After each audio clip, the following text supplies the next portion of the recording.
ಓ, ಈಗ ನಮ್ಮ H K ಪಾಟೀಲ್ರು Kumbhakarna ನಿದ್ದೆಯಿಂದ ಹೊರಗೆ ಬಂದವ್ರೆ. ಎಚ್ ಕೆ ಪಾಟೀಲ್ರು ಬೇರೆ ಜಾಸ್ತಿ ಆಗ್ಬಿಡ್ತಿದ್ರೆ ನಿಮಗೆ ಇವೆಲ್ಲ.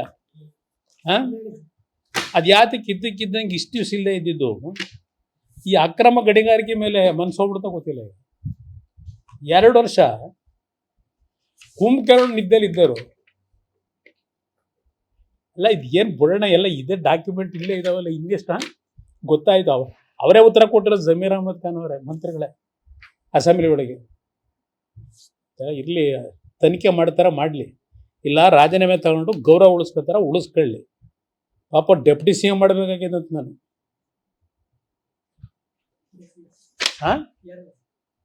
ಡೆಪ್ಟಿ ಸಿ ಎಂ ಮಾಡ್ತೀನಿ ಅಂತ ಹೇಳಿದ್ನಂತ ನಾನು ಅವ್ರಿಗೆ.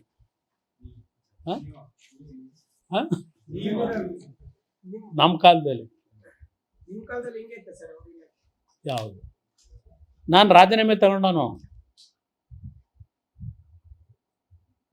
ಉದ್ದಡತನ ಮಾಡಿದ್ರಲ್ಲ,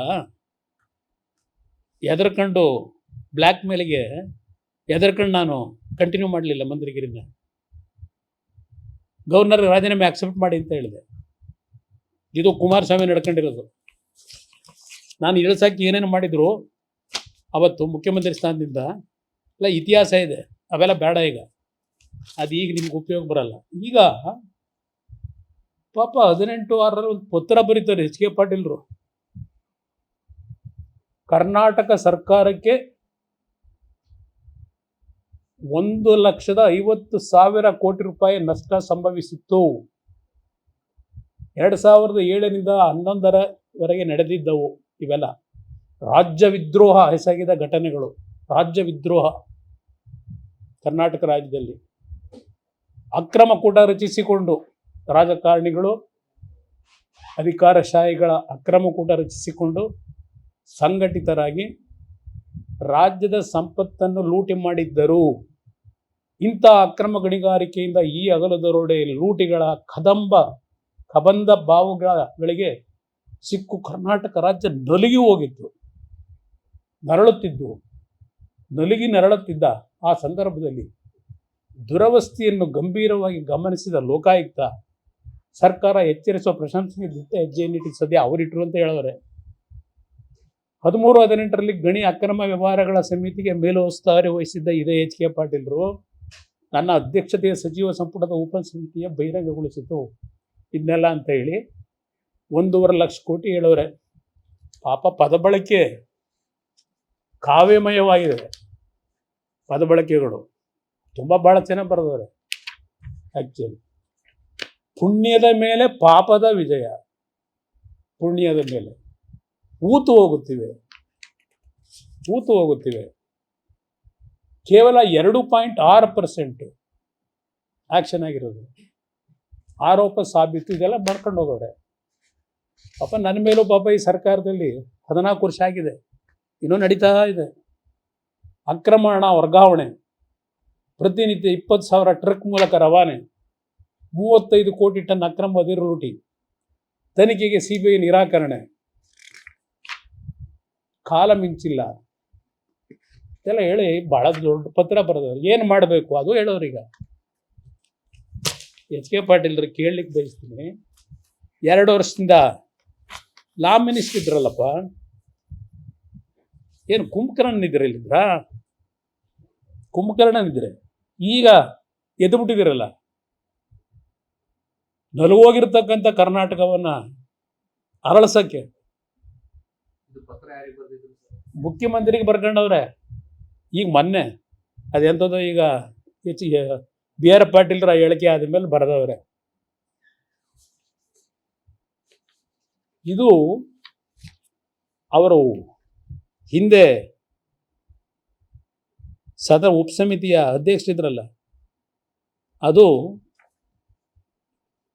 ಸರ್ಕಾರಕ್ಕೆ ಕೊಟ್ಟಿರತಕ್ಕಂಥದ್ದು ವರದಿ.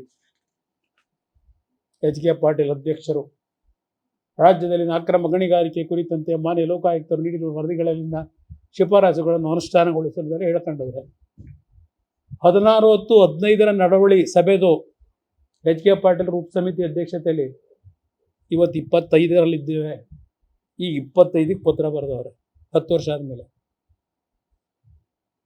ಇದರಲ್ಲಿ ಭಾಳ ಸುದೀರ್ಘವಾಗಿ ಇವರ ಏನೇನು ವರದಿಗಳು ಕೊಡಬೇಕು ಪಾಪ ಏನೇನು ಮಾಡವ್ರೆ ಎಲ್ಲ ಬರೆದವರಪ್ಪ. ವಿವರವಾದ ಟಿಪ್ಪಣಿ ಎಲ್ಲ ಕೊಟ್ಟದ, ವಿವರವಾದ ಟಿಪ್ಪಣಿ.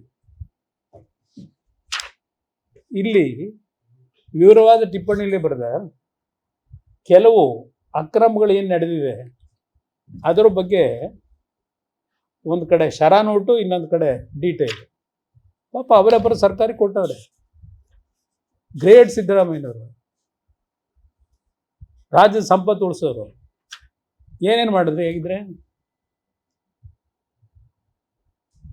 2015-16 ಕೊಟ್ಟಿದ್ದಾರಲ್ಲ ರಿಪೋರ್ಟು. ಇಲ್ಲಿ ಬ್ರದರ್ ಒಬ್ಬರು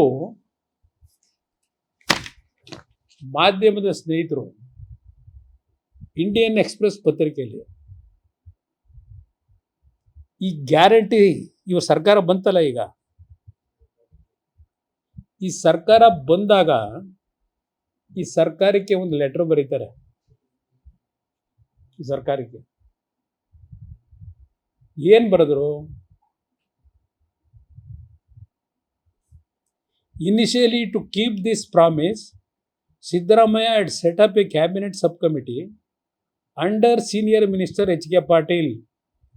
The committee, which went into the mining scam, felt that the Lokayukta report had underestimated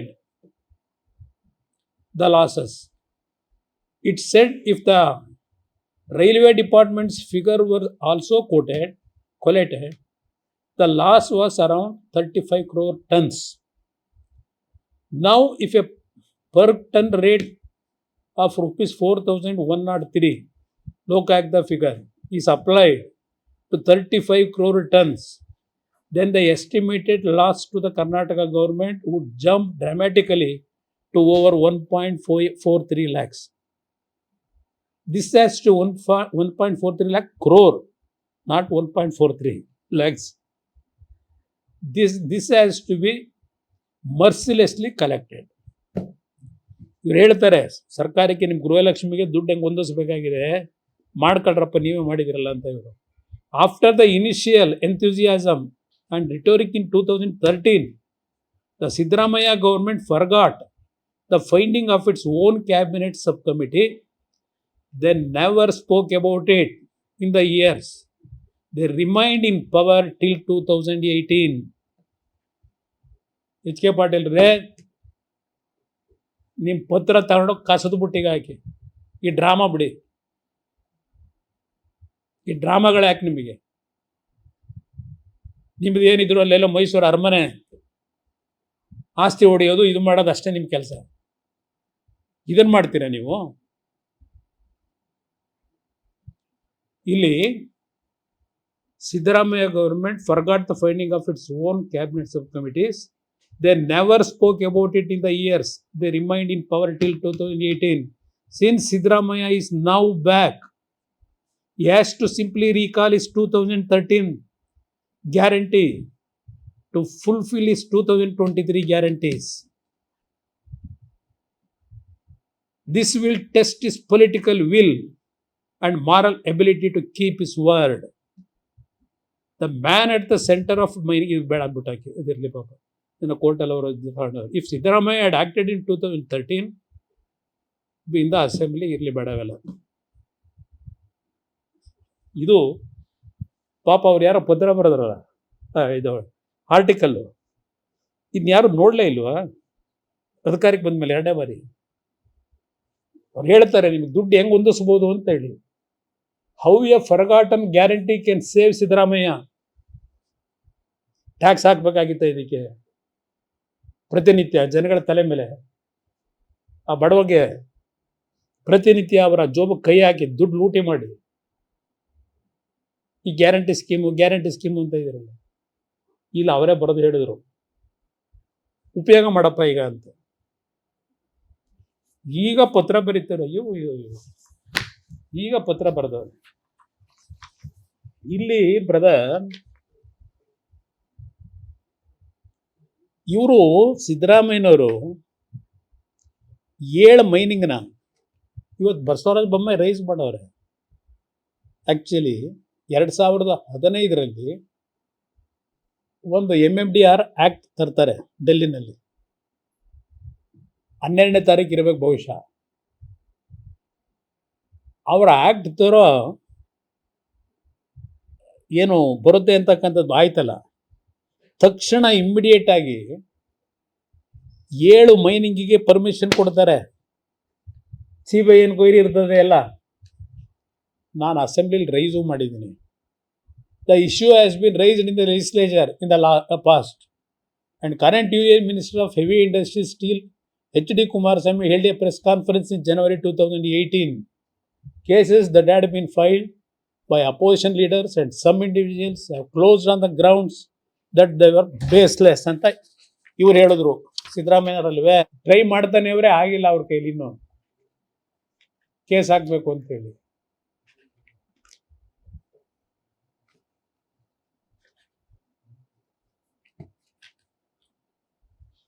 ಇದು ಎಲ್ಲರದು ಬಾಯಿ ಮುಚ್ಚಿಸಬೇಕು ಅಂತ ಈ ಸರ್ಕಾರದ ಪಾಪ ಹೇಳ್ತಾರೆ. ಅದೇಂತದ ಮಾತೆತ್ತಿದ್ರೆ ಇಡಿ ಅಂತೆ, ಇನ್ಕಮ್ ಟ್ಯಾಕ್ಸ್ ಅಂತೆ, ಅವ್ರನ್ನ ಇಟ್ಕೊಂಡು ನಮಗೆ ಬ್ಲ್ಯಾಕ್ ಮೇಲ್ ಮಾಡಿ ಎದುರಿಸ್ತಾರೆ ಅಂತ. ನಮ್ಗಳನ್ನೇನು ಮಾಡ್ತಾವ್ರಿ ಇವರು? ಎಂತೆಂಥ ಅಧಿಕಾರಿಗಳು, ನಮ್ಮ ಜೀವನದಲ್ಲಿ ನೋಡಿಲ್ಲ ಅಂಥ ಅಧಿಕಾರಿಗಳನ್ನ ಇಟ್ಕೊಂಡು ಏನೇನು ಮಾಡ್ತಾರೆ. ಇನ್ನೊಂದು ಪೇಪರ್ ಎಲ್ಲ ಹಾಕಿದ್ರೆ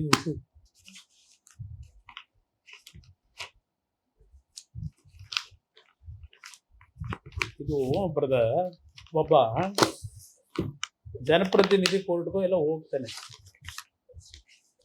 ಕೋರ್ಟು ರಿಜೆಕ್ಟ್ ಮಾಡಲ್ಲ ಕೇಸ್ನ.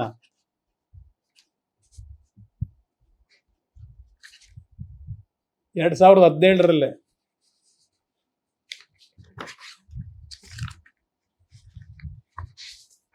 ಅವನು 2017 ಬರೆದ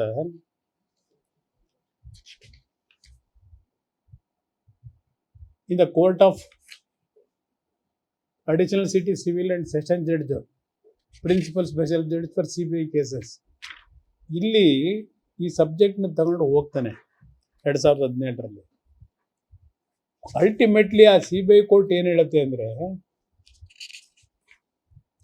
the prayer of the complainant made in the complaint filed under section 200 of criminal PC with a prayer to refer the complaint under section 156/3 criminal PC to the Superintendent of Police CBI Bangalore to conduct further investigation and to take cognizance is here rejected. The original complaint is hereby returned to the complainant with a liberty of the complainant to approach the proper forum for redressal of is remedy in accordance with law. ಇದು ನಮ್ಮ ಪರ್ವಿಗೆ ಬರಲ್ಲ. ಯಾವ ಇದಕ್ಕೆ ಹೋಗ್ಬೇಕು ನೀವು proper form ಅಲ್ಲಿ ಹೋಗಿ ಅಂತ ಹೇಳ್ತಾರೆ. ರಿಜೆಕ್ಟ್ ಆಗಿಲ್ಲ ಕೇಸು. ಈ 7 ಏನು ಮಾಡಿದ್ರು ನಮ್ಮ ಸಬ್ ಕಮಿಟಿ ಒಳಗೆ? ಈಗ ಹೇಳ್ತವ್ರಲ್ಲ, ಕೋಟ್ಯಾಂತರ ರೂಪಾಯಿ ವಿದೇಶಗಳಿಗೆಲ್ಲ ಒಟ್ಟಾಗಿದೆ. ಇಲ್ಲಿ ಇಟ್ಕೊಂಡಿದ್ದೀವಿ, ಏನೂ ಮಾಡೋಕ್ಕಾಗಲ್ಲ. ಗೊತ್ತಿದೆ ನನಗೆ. ಈ ರಾಜ್ಯದ ಜನ ಮುಂದೆ 5 ವರ್ಷದ ಗೌರ್ಮೆಂಟ್ ಕೊಟ್ಟರೆ ಸ್ವಲ್ಪ ಶಕ್ತಿ ತುಂಬಿ, ಇದಕ್ಕೆ HK ಪಾಟೀಲ್ ಲೆಟ್ರ್ ಇದೆಯಲ್ಲ, ಇದು ನಿಮ್ಮ ಕೈಯಲ್ಲಿ ಮಾಡೋಕ್ಕಾಗಲ್ಲ. ಈ ಕುಮಾರಸ್ವಾಮಿ ಇನ್ನು ಉಳ್ಕೊಂಡಿದ್ರ ರಾಜಕೀಯದಲ್ಲಿ ಎಲ್ಲ ನೋಡ್ತಾ ಇದ್ದೀನಿ, ಡಾಕ್ಯುಮೆಂಟ್ಗಳೇ ಇಟ್ಟಿದ್ದೀನಿ. ಯಾವ್ಯಾವುದಕ್ಕೆ ಬೇಕು ಎಲ್ಲ ಡಾಕ್ಯುಮೆಂಟ್ ಇದೆ ಅವರಲ್ಲಿ. ಇಲ್ಲೊಂದು ಡಾಕ್ಯುಮೆಂಟ್ ಇದೆ, ಏನೇನು ನಡೆಸ್ಕೊಂಡ್ಬಂದವ್ರೆ, ಲೂಟಿ ಹೆಂಗಾಗಿದೆ ಪಾಪ ಹೇಳ್ತಿರಲ್ಲ HK ಪಾಟೀಲ್ರೆ. ಅದು ಯಾವ ಮುಖ ಇಟ್ಕೊಂಡು ಪಕ್ಕದಲ್ಲಿ ಕೂತ್ಕೊತೀರಿ?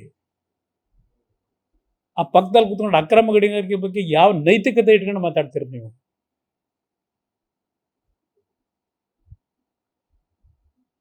ನನ್ನ ಕೇಸಲ್ಲಿ ಕೋರ್ಟ್ ಮುಂದೆ ಏನೋ ಮಾತಾಡಲ್ಲ. ಈಗ 14 ವರ್ಷ ಆಗಿದೆ. ಅದು ನೀವು ಹಾಕಿದ ಕೇಸಲ್ಲ, ಇದು ಯಡಿಯೂರಪ್ಪನವ್ರು ಹಾಕಿದ ಕೇಸ್. ಅದು ಅವ್ರದ್ದು ನಮ್ಮದು ಗಲಾಟೆ ನಡೀಬೇಕಾದ್ರೆ 2012ರಲ್ಲಿ ಹಾಕಿರೋದು, ಇವತ್ತು 2025ರಲ್ಲಿದ್ವಿ. ಅದನ್ನೇ ಇಟ್ಕೊಂಡು ಅದೆಂಥದ್ದು ಗವರ್ನರ್ ಪರ್ಮಿಷನ್ ಕೊಡಲಿಲ್ಲ. ಕೋರ್ಟ್ ಏನು ಆದೇಶ ಮಾಡಿದೆ ಆಗ? ತಯಾರಾಗಿದ್ದೀನಿ, ಹೆದರ್ಕೊಂಡು ಕೂತಿಲ್ಲ ನಾನು ನಿಮ್ಮ ಬೆದರಿಕೆಗೆಲ್ಲ. ನೀವು ಕೂತ್ಕೊಂಡು ನೆನ್ನೆ ಪತ್ರ ಬರೀತೀರಿ ಮುಖ್ಯಮಂತ್ರಿಗೆ. ಯಾವ ಉದ್ದೇಶ ಇಟ್ಕೊಂಡು ಈಗ ಪತ್ರ ಬರ್ಕೊಂಡು ಕೂತಿದ್ದೀರಿ? ಅದರಿಂದ ಇವೆಲ್ಲ ವಿಷಯಗಳು ಹೇಳ್ತಾ ಹೋದ್ರು ಬ್ರದರ್. ಪಾಪ ಹೇಳ್ತಾರಲ್ಲ, ಅಯ್ಯೋ ನಾನು ಅದೇಂಥದ್ದು ಇಡಿನೂ ಎದುರಿಸ್ತೀನಿ, ಏನು ಬೇಕಾದರೂ ಎದುರಿಸ್ತೀನಿ ಅಂತ ಎದುರಿಸ್ತಾರೆ. ಇದಿದ್ದಾಗ ಎದುರಿಸ್ತಕ್ಕಾಗದೇ ಇರ್ತದ? ಇದಿದ್ರೆ ಏನು ಬೇಕಾದ್ರೂ ಮಾಡ್ಬೋದು. ಕಾಲ ಇದಕ್ಕೆಲ್ಲ ಉತ್ತರ ಕೊಡುತ್ತೆ ನನ್ನ ಅಭಿಪ್ರಾಯದಲ್ಲಿ. ಇವತ್ತು ಈ ರಾಜ್ಯದ ಮುಖ್ಯಮಂತ್ರಿಗೆ ಮರ್ಯಾದೆ, ಇದನ್ನು ಮೊನ್ನೆ ಹೋದ ವಾರನೇ ಹೇಳಿದೆ ನಾನು ಬೆಂಗಳೂರು ಪ್ರೆಸ್ ಮೀಟಲ್ಲಿ. ಇಲ್ಲೇನು ನಡೀತಿದೆಯಲ್ಲ, ಇವರಿಬ್ಬರದು ರಾಜೀನಾಮೆ ತಗೊಂಡು ಯಾರೋ ಮೂರನೇ ಪಾರ್ಟಿ ಯಾರಾದರೂ ಒಬ್ಬರು ಮುಖ್ಯಮಂತ್ರಿ ಆಗಿ ರಾಜ್ಯದ ಗೌರವ ಉಳಿಸಿ ಅಟ್ಲೀಸ್ಟ್ ಮುಂದಿನ 3 ವರ್ಷವಾದರೂ ಸರಿಯಾಗಿ ಆಳ್ತಾ ನಡೆಸ್ಕೊಳ್ರಪ್ಪ ಅಂತ ಹೇಳ್ತೀನಿ. ಇವರಿಬ್ಬರು ಕೈಲೂ ಆಗಲ್ಲ. ಈಗ ನಾನು ನೋಡ್ತಾ ಇರತಕ್ಕಂಥ ಈ ನಡವಳಿಕೆಗಳು ನೋಡಿದಾಗ ರಾಜ್ಯ ಕೂಲಿಗೇಟರು ಪರವಾಗಿಲ್ಲ, ಅದಕ್ಕೆ ಕಾರಣ ನಾನು ಮುಂದುವರಿಬೇಕು, ಇಲ್ಲ ಅದ ಕಾರಣ ನಾನು ತಗೋಬೇಕು. ಇದಿಷ್ಟೇ ನಡೀತಾ ಇರೋದು. ಇವತ್ತು ನಿಮಗೆ ಮಾಹಿತಿ ಡಾಕ್ಯುಮೆಂಟರಿ ಎವಿಡೆನ್ಸ್ ಪ್ರಕಾರನೇ ಕೊಡ್ತಾ ಇದ್ದೀನಿ. ಇಲ್ಲೇನು ಸುಮ್ಮನೆ ಬರೀ ಬಾಯಿ ಚಾಪಲಿಕ್ಕೆ ನಾನಿಲ್ಲಿ ಮಾತಾಡ್ತಾ ಇಲ್ಲ.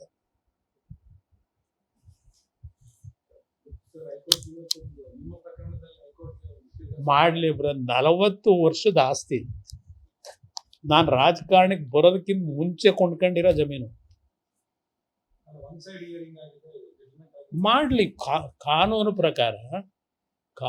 ಪ್ರಕಾರ ನ್ಯಾಯಾಲಯ ಅಂತಿಮ ತೀರ್ಮಾನ ಕೊಡಬೇಕು. ಆ ಜಮೀನಲ್ಲಿ ನಾನು ಏನಾದರೂ ಅಕ್ರಮ ಮಾಡಿದರೆ ಮುಟ್ಗೋಲು ಹಾಕೊಳ್ಳಿ. ನಾನು ಇವತ್ತಲ್ಲ, ಸಿದ್ದರಾಮಯ್ಯ 2017ರಲ್ಲೇ ಒಂದು ಪತ್ರ ಬರೆದಿದ್ದೀನಿ. ಕಾಗೋಡು ತಿಮ್ಮಪ್ಪ ರೆವಿನ್ಯೂ ಮಿನಿಸ್ಟ್ರು, ಅವತ್ತು ಪತ್ರ ಬರೆದಿದ್ದೀನಿ. ಇವೆಲ್ಲ ನಾನು ಮಾತಾಡ್ತಿದ್ದೆನಲ್ಲ ಇದೇ ಸಿದ್ದರಾಮಯ್ಯನ ಬಗ್ಗೆ. ನಿಮ್ಮ ಯೂಬ್ಲೌಟು ಪಬ್ಲೌಟು ಯಾವ ಇದ್ವಲ್ಲ, ಪ್ರತಿನಿತ್ಯ ಇರಿಸುಮುರ್ಸು ಮಾಡ್ತಿದ್ದೀನಿ ಅಂತೇಳಿ ಆಗಲೇ ನಾನು ಜೈಲಿಗೆ ಕಳಿಸ್ಬೇಕು ಅಂತ ಓಡಾಡ್ತಾ ಇದ್ರು.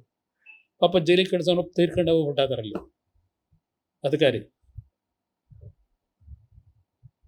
ಅದರಿಂದ ಇದೆಲ್ಲ ನನಗೆ ಹೊಸದಲ್ಲ, ಇದು ನಮ್ಮ ಕುಟುಂಬಕ್ಕೆ. ಇವತ್ತು ದೇವೇಗೌಡರು ಒಬ್ಬರು ಮಂತ್ರಿಯಾಗಿ ಲೋಕಾಯುಕ್ತ ಮುಂದೆ ಹೋದಂಥವ್ರು ಫೇಸ್ ಮಾಡಿದ್ದೀವಿ. ಕದ್ದೋಗಿಲ್ಲ ಎಲ್ಲೂ. ಕಷ್ಟಪಟ್ಟು ಸಂಪಾದನೆ ಮಾಡಿರೋ ಆಸ್ತಿ. ಇವ್ರ ಥರ ಲೂಟಿ ಹೊಡೆದಿರೋದಲ್ಲ. ಅಧಿಕಾರಿಗಳನ್ನ ಇಟ್ಕೊಂಡು ಆಟ ಆಡ್ತಿದ್ದೀರಾ? ಎಲ್ಲಾದರೂ ಕೇಳಿದ್ದೀರಾ? 5 ಜನದ SIT ಕೋರ್ಟ್ ತೀರ್ಮಾನ ಮಾಡೋದು ಬನ್ನಿ ಇದಕ್ಕೆಲ್ಲ.